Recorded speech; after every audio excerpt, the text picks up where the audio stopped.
Hello everyone, welcome back to my channel. Guys, अगर आप मेरे चैनल पे नए हो तो प्लीज़ चैनल को सब्सक्राइब कर देना। वीडियो अच्छा लगे तो लाइक करना, कमेंट ज़रूर से कर देना। तो हम अपने फैन फिक्शन आ ब्लूमिंग क्रिस्टल का 5th पार्ट स्टार्ट करते हैं। पिछले पार्ट में हमने देखा था कि विंग वेजिटेरियन था, लेकिन उसके लिए नॉनवेज ऑर्डर किया गया था। लेकिन वांग जी भी वेजिटेरियन था, इसलिए उसने अपना फूड विंग को ऑफर किया था और विंग ने वो एक्सेप्ट भी कर लिया था, जिसकी वजह से वहाँ पे मौजूद सारे लोग बहुत हैरान थे, क्योंकि वांग जी अपनी चीज़ें किसी से इतनी आसानी से शेयर नहीं करता है। अब आगे, अब हमें डिनर के बाद का सीन दिखाया जाता है। सबका डिनर कंप्लीट हो चुका था और सब लोग बैठे हुए थे। तभी वांग जी अपनी जगह से उठते हुए कहता है कि मुझे घर जाना होगा। तभी हाईकॉर्न भी अपनी जगह से उठते हुए कहता है, ठीक है, मैं तुम्हें ड्रॉप कर देता हूँ। वहाँ पे मुझे सब लोग वांग जी को बाय कहने लगते हैं। तभी शाओशिनचैंग शुएंग से कहता है, वैसे हमारा जो रूम खाली है वो रूम तो गंदा है ना। शुएंग शाओशिनचैंग की बातों पर हमें सिर हिलाते हुए कहते हैं, हाँ, लेकिन कोई बात नहीं, एक काम करो, तुम विंग के साथ सो जाओ, मैं बाहर सो जाऊंगा। तभी शाओशिनचैंग कहता है कि नहीं नहीं, ऐसा मत करो, बाहर मच्छर है, तुम मच्छर काट सकते हैं। एक काम करते हैं, विंग को किसी और के रूम में सुला देते हैं। तभी वेंचो अचानक से कह पड़ता है कि क्यों ना विंग मेरे साथ सो जाए। ये सुनते ही सब लोग वेंचाओ की तरफ देखने लगते हैं। सब लोग काफ़ी हैरान था। वेंचाओ एक ऐसा पर्सन है जो बिना काम के खुद के फ़ायदे देखे दूसरे की मदद कभी नहीं करता है, लेकिन अभी वेंचाओ खुद से कह रहा है कि वो विंग को अपना रूम ऑफर कर रहा है। ये काफ़ी अजीब था। तभी शाओशिनचैन वेंचाओ के मुंह पे ही मना कर देता है और कहता है, कोई बात नहीं, विंग मेरे साथ ही सो जाएगा। एक काम करो, शुयांग को तुम अपने साथ सुला दो। लेकिन शुयांग तभी मना कर देता है, क्योंकि उसे वेंचाओ ठीक खास पसंद नहीं है, इसलिए वो बिल्कुल भी वेंचाओ के साथ एक नाइट तो बिता नहीं सकता है। ये सुनते ही वेंचाओ का मुंह बन जाता है। वो अपनी ग्रम्पी टोन में कहता है कि क्या हुआ, विंग मेरे साथ भी सो सकता है, वैसे भी कोई भी कमरा खाली नहीं है, तो विंग मेरे साथ सो सकता है। लेकिन तभी विंग वेंचाओ की तरफ देखते हुए उसे जेंटली मना कर देता है, क्योंकि विंग वेंचाओ के साथ नहीं रह सकता। इवन कि उसे तो शाओशिनचैन के साथ भी रहना ठीक नहीं लग रहा है, क्योंकि उसे नहीं पता कि इन लोगों में से कौन अल्फ़ा है, कौन ओमेगा है और कौन बीटा है। और विंग को इतनी देर में इतना तो समझ आ चुका है कि इन लोगों को alpha, omega, beta, in second gender के बारे में कुछ नहीं पता, इसलिए विंग कोई भी रिस्क नहीं ले सकता। और विंग के लिए ये सब काफ़ी नया है, इसलिए किसी के साथ रूम शेयर करना अभी ये विंग के लिए थोड़ा सा अजीब है, स्पेशली उसके मेट जब उसके सामने हो तब। विंग जेंटली विंचाओ को मना कर देता है। उसके बाद शाओशिनचैन और शुएंग की तरफ देखते हुए कहता है, कोई बात नहीं, मैं बाहर सो लूँगा। तभी शाओशिनचैन विंग की बातों पर मना करते हुए कहता है, नहीं नहीं, तुम बाहर कैसे सो सकते हो। शाओशिनचैन विंग को मना कर ही रहा था, तभी शुएंग को कुछ याद आता है और वो विंग और शाओशिनचैन की तरफ देखते हुए कहते हैं, विंग को बाहर सोने की कोई ज़रूरत नहीं। शाओशिनचैन, हमारे बगल में ही तो हुसैन का रूम है ना, और वो तो आज यहाँ नहीं है। ये सुनते ही सब लोग आसपास देखने लगते हैं। हाँ, आज तो उनके साथ हुसैन नहीं है। तभी शाओशिनचैन कहता है, हाँ, उसने कहा था आज उसे उसकी दगा के साथ कहीं जाना था, इसलिए वो आज नहीं आ पाएगा। तभी शुएंग कहते हैं, ठीक है, हम एक काम करते हैं, आज विंग को हुसैन के रूम में छोड़ देते हैं हम, और नेक्स्ट दिन विंग के लिए एक खाली रूम साफ़ करवा दिया जाएगा। ये सुनते ही शाओशिनचैन खुश हो जाता है। वो स्माइल करते हुए कहता है, हाँ, वो ठीक रहेगा। फिर वो विंग की तरफ देखते हुए कहता है, चलो तुम मेरे साथ हुसैन के रूम में चलो, आज तुम हुसैन के रूम में रहना। विंग भी शाओशिनचैन की बात पर नोट कर देता है। उसके बाद विंग वांग जी की तरफ देखने लगता है, जो कब से उन लोगों के इस बोरिंग सी कन्वर्सेशन को ही सुन रहा था। उसे ये सब कन्वर्सेशन मीनिंगलेस लग रहा था। वो यहाँ से जाने ही वाला था कि तभी उसके कानों में वेंचाओ की आवाज़ आया था कि वेंचाओ विंग को अपना रूम ऑफर कर रहा है, जो वांग जी को भी काफ़ी ऑफर अजीब लगता है, क्योंकि वांग जी को भी पता है कि वेंचाओ अपने काम से काम रखने वाला इंसान है। वो अपने फ़ायदे के बिना किसी का हेल्प नहीं करता है, इसलिए वो खड़ा होकर उनकी सारी कॉन्वर्सेशन सुनने लगता है। वांग जी को पता नहीं क्यों आखिर में बहुत ज़्यादा रिलीफ फील होता है जब वो सुनता है कि न्योसंग यहाँ नहीं है और विंग न्योसंग के रूम में सोने वाला है। उन लोगों की कॉन्वर्सेशन ख़त्म होते ही वांग जी वहाँ से तुरंत निकल जाता है। शाओशिनचैन और शुएंग, उन लोगों ने उतना नोटिस नहीं किया था, उन लोगों को तो लगा था वांग जी पहले ही चला गया है। लेकिन बाद में हाईकॉर्ट ने जब उन सबको बाय कहा, तब उन लोगों को रियलाइज़ हुआ कि वांग जी अभी तक इतनी देर तक खड़ा था। वो लोग भी हाईकॉर्न को गुड नाइट विश कर देते हैं और विंग भी हाईकॉर्न को गुड नाइट विश कर देते हैं। उसके बाद शाओशिनचैन विंग को न्योसंग के रूम में छोड़कर आता है। वेंचाओ को काफ़ी गुस्सा आया था। वो लोग वेंचाओ को सोचते क्या है, क्या वेंचाओ जब विंग को अपना रूम ऑफर कर रहा है तो वो लगकर सीधा सीधा उसका ऑफ़र को एक्सेप्ट नहीं कर सकता है। वेंचर को उस टाइम काफ़ी ज़्यादा गुस्सा आया था, लेकिन उसने तब कुछ नहीं कहा था। उसने बस अपने गुस्से को पी लिया था और वहाँ से उठ के अपने रूम में चला गया था। वेंचर जब अपने रूम में जा रहा था तब उसकी नज़र विंग पर पड़ता है, जो न्योसन के रूम में घुस रहा था और शाओ शिनचैन उसे गेट पे ही छोड़ रहा था। शाओ शिनचैन उसे गेट पे छोड़ते हुए उसे गेट से ही बता रहा था कि किस तरह बाथरूम है और अगर रात को उसे किसी भी चीज़ की ज़रूरत है तो सामने ही शाओ शिनचैन और शुइंग का रूम है, वो उनके रूम की तरफ आकर नॉक कर सकता है। यह सुनने के बाद विंग स्माइल करता है और शाओ शिनचैन को गुड नाइट विश कर देता है। शाओ शिनचैन भी विंग को गुड नाइट विश करता है। वेंचाओ अपनी डोर पे खड़ा होकर विंग और शाओ शिनचैन की तरफ देख रहा था। वो बहुत ही अजीब नज़र से विंग की तरफ देख रहा था। शाओ शिनचैन जब तक वहाँ से चला नहीं जाता और विंग जब तक अपना गेट बंद नहीं कर देता, वेंचाओ तब तक विंग को देखता रहता है। जब विंग अपना गेट बंद कर देता है तब वेंचाओ एक्सपेक्ट करता है, फिर अपना गेट बंद करके अपने रूम में चला जाता है। अब हमें नेक्स्ट डे का सीन दिखाया जाता है। नेक्स्ट डे विंग नहा धो के अपने रूम से बाहर आता है और शाओ शिनचैन के रूम में नॉक करने लगता है, क्योंकि उसके पास कपड़े नहीं थे। वो शाओ शिनचैन के रूम में नॉक करते हुए उससे पूछने लगता है क्या उसके पास एक्स्ट्रा कपड़े हैं। शाओ शिनचैन भी उसे अपना कपड़े दे देता है। फिर शाओ शिनचैन विंग को सजेस्ट करता है कि क्यों ना वो दोनों शॉपिंग करने चले, जब तक विंग का रूम पूरी तरीके से साफ़ नहीं हो जाता, क्योंकि आज हुसैन भी आने वाला है तो शायद विंग को उसका रूम छोड़ना पड़े। ये सुनने के बाद विंग स्माइल करता है और नोट कर देता है। उसके बाद शाओ शिनचैन और विंग वो दोनों मिलके ही विंग के लिए कपड़े सिलेक्ट करने के लिए बाहर जाते हैं। विंग पहली बार किसी मॉल में जा रहा था और वहाँ से कपड़े खरीद रहा था। ये सब विंग के लिए बिल्कुल नया था, लेकिन वो विंग इन सबको बहुत ज़्यादा एंजॉय कर रहा था। स्पेशली शाओ शिनचैन के साथ रहने में उसे बहुत अच्छा लग रहा था। उसे शाओ शिनचैन बहुत ज़्यादा जेंटल और वार्म लग रहा था। विंग और शाओ शिनचैन अपनी पूरी शॉपिंग फिनिश करने के बाद जब फिर से क्लब रिटर्न आता है, तब वहाँ पे शुयांग सोने से शाओ शिनचैन के पास आता है, उसे हक करते हुए कहते हैं, बेबी तुम कहाँ चले गए थे? तुम्हें पता है मैं कितना ज़्यादा तुम्हें मिस कर रहा था। शुयांग के ऐसे नाटक देखकर शाओ शिनचैन धीरे से शुयांग के सिर पर हिट करते हुए कहता है, अपनी नाटक बंद करो, मैं बस 2 घंटे के लिए गया था।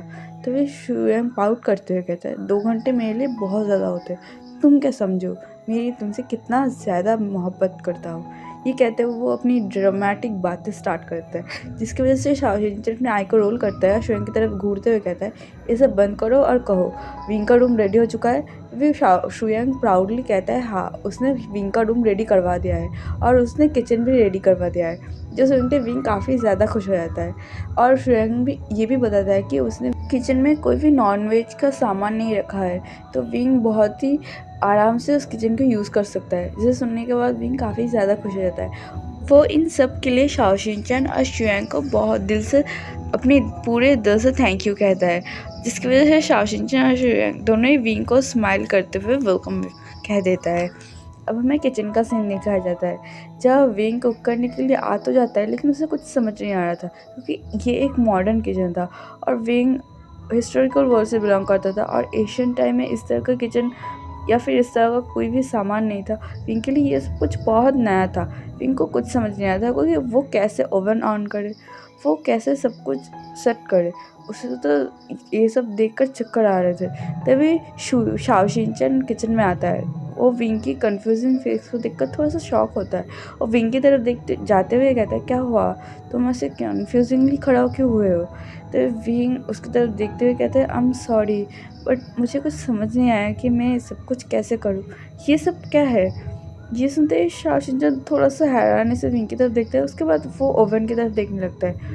वो विंग की तरफ देखते हुए कहता है, ये ओवन है जिस पर तुम खाना बनाने वाले हो। ये सुनने के बाद विंग कहता है, ओवन, ये कौन सी चीज़ है? मैंने तो पहले कभी ये सब नहीं देखा है। ये सुनते ही शाओ शिनचैन काफ़ी हैरान होता है। उसे लगता है शायद विंग ने पहले कभी खाना नहीं बनाया होगा, इसलिए वो कहता है, क्या तुमने खाना कभी नहीं बनाया? ये सुनते ही विंग प्राउडली कहता है, नहीं, मैंने तो पहले बहुत बार खाना बनाया है, मैंने अपनी फैमिली के लिए बहुत बार खाना बनाया है। ये सुनते ही शाओ शिनचैन कहता है, तो फिर तुम्हें ये सब के बारे में क्यों नहीं पता?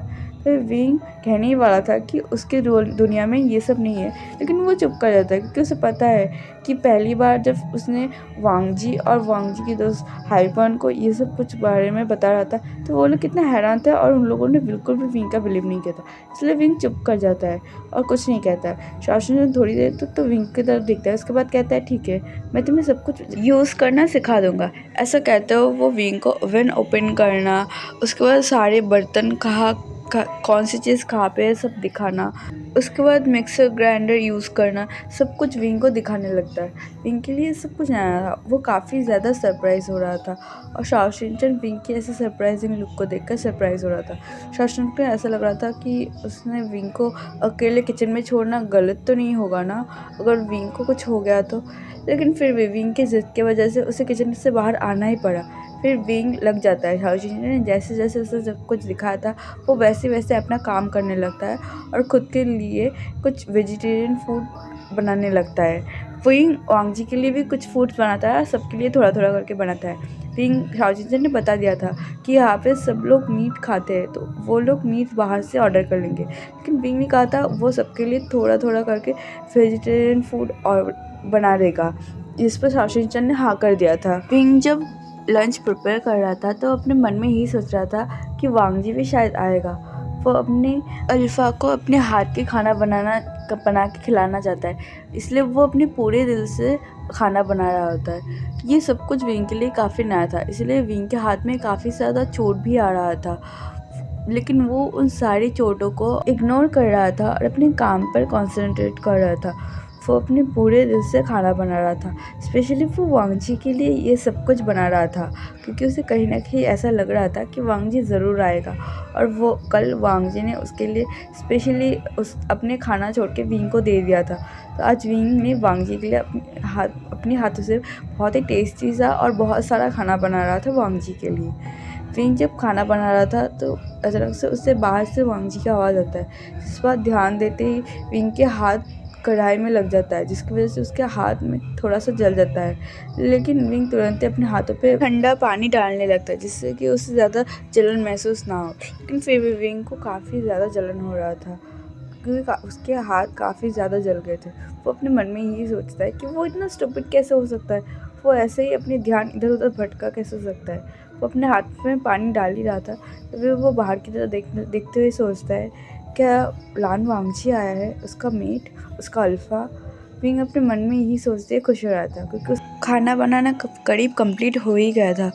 वो तुरंत ही सारे ओवन को ऑफ कर देता है। उसके बाद खाने को ठीक से डिशेस में परोसने के बाद बाहर आता है और शाओशिन की तरफ जाने लगता है, जहाँ पर शाओशिन और बाकी सारे लोग बैठे हुए थे। वो वहाँ पहुँचते ही शाओशिन की तरफ देखते हुए कहता है कि खाना हो चुका है, क्या वो लोग अभी लंच करना चाहेंगे। विंग की बात सुन के सब लोग नोट करते हैं। उन लोगों को जो लोग नॉनवेज खाना चाहता था उन सबके लिए नॉनवेज आ भी चुका था। तभी शाओशिन वांग जी की तरफ देखते हुए कहते, वांग जी तुम भी हमारे साथ खाना खा लो, विंग ने आज खुद अपने हाथों से वेजिटेरियन फूड बनाया है, तुम तो वेजिटेरियन हो, तुम खा सकते हो। ये कहते हुए वो स्माइल करते वांग जी की तरफ देख रहा था। सब लोग वांग जी की तरफ ही देख रहा था।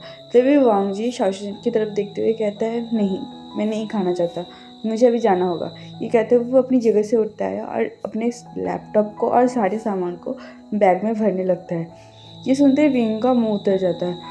वांग जी वहाँ से जा पाता तभी विंग वांग जी के सामने खड़ा हो जाता है, कहता है कि आप कुछ खा सकते हैं, मैंने आपके लिए भी खाना बनाया है। ये कहते हुए वो अपनी होपफुल आईज से वांग जी की तरफ देख रहा था।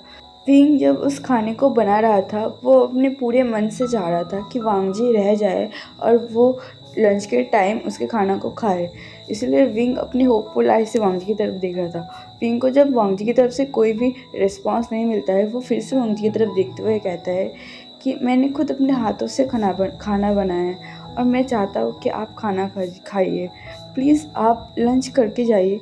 ये कहते हुए फिर से वांग जी की तरफ देखने लगा था। सब लोग तो वहाँ से जाने ही वाले थे, लेकिन विंग जब वांग जी को अप्रोच करने के लिए उसके पास गया था तब सब लोग वांग जी और विंग की तरफ ही देख रहा था। तो फिर हाइक्वन भी वांग जी के पास आके धीरे से कहता है कि वांग जी तुमने तो अभी तक लंच नहीं किया है, तुम यहाँ पे लंच कर सकते हो। ये कहते हुए वो वांग जी की तरफ देखने लगा। उसे भी भूख लगी थी और विंग ने खुद अपने हाथों से खाना बनाया है। ये सुनने के बाद उसका सच में मन था कि वो विंग के हाथ का खाना खा के जाए। वांग जी अपने एक्सप्रेशन लेस चेहरे के साथ विंग को थोड़ी देर तक देखता है। उसके बाद हाईक्वान की तरफ देखते हुए कहता है, अगर तुम्हें इतना ही खाने का मन है तो तुम खा सकते हो, लेकिन मुझे इस लड़की के हाथ के खाने का कोई शौक़ नहीं।